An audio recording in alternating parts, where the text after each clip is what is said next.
নমস্কার বন্ধুরা, এটা হলো পান্ডুয়ার কালী পুজোর দ্বিতীয় দিন।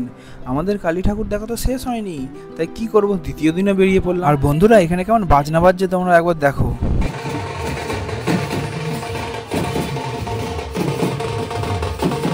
প্যান্ডেলের বাজনাটাও যতটা সুন্দর বাজছিল, ভিতরকার ডেকোরেশনটাও ছিল একদম অনবদ্য।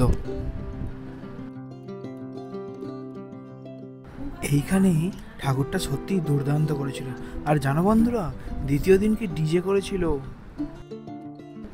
এইভাবেই একের পর এক ঠাকুর দেখতে দেখতে, প্যান্ডেল দেখতে দেখতে প্রায় রাতও হয়েছিল অনেকখানি। তারপর যত রাত বাড়ছিল, এখানে ভিড়ের মাত্রা আস্তে আস্তে আরও বাড়ছিল। এই গেটটা দেখো একবার, কত সুন্দর দেখতে লাগছে।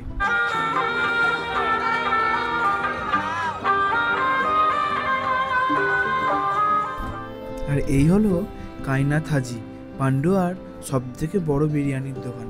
দেখেছো কি পরিমাণ ভিড়, পান্ডুয়ার বিরিয়ানি ক্রেজ কতখানি, এই দোকানটা দেখলেই বুঝতে পারবে। তারপর একটা চলে এলাম প্যান্ডেলে, মনসা বস্ত্রালয়ের ঠিক পাশে সুন্দর প্যান্ডেলটা করেছিল। আর ঠাকুরটা দেখো কত সুন্দর।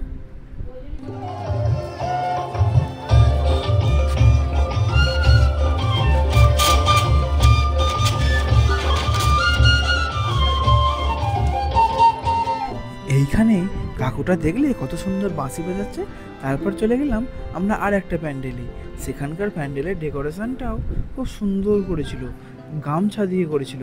আর এখানকার মায়ের মূর্তি অনেকটা তারা মায়ের মতন।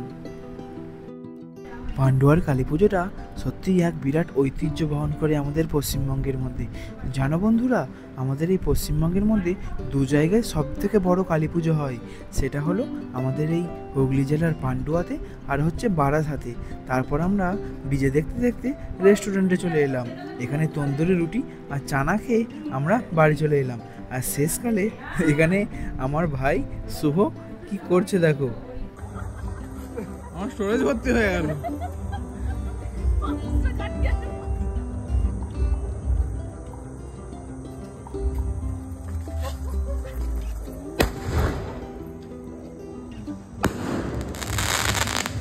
আচ্ছা, আজ আসি, আবার কাল দেখা হবে। টাটা।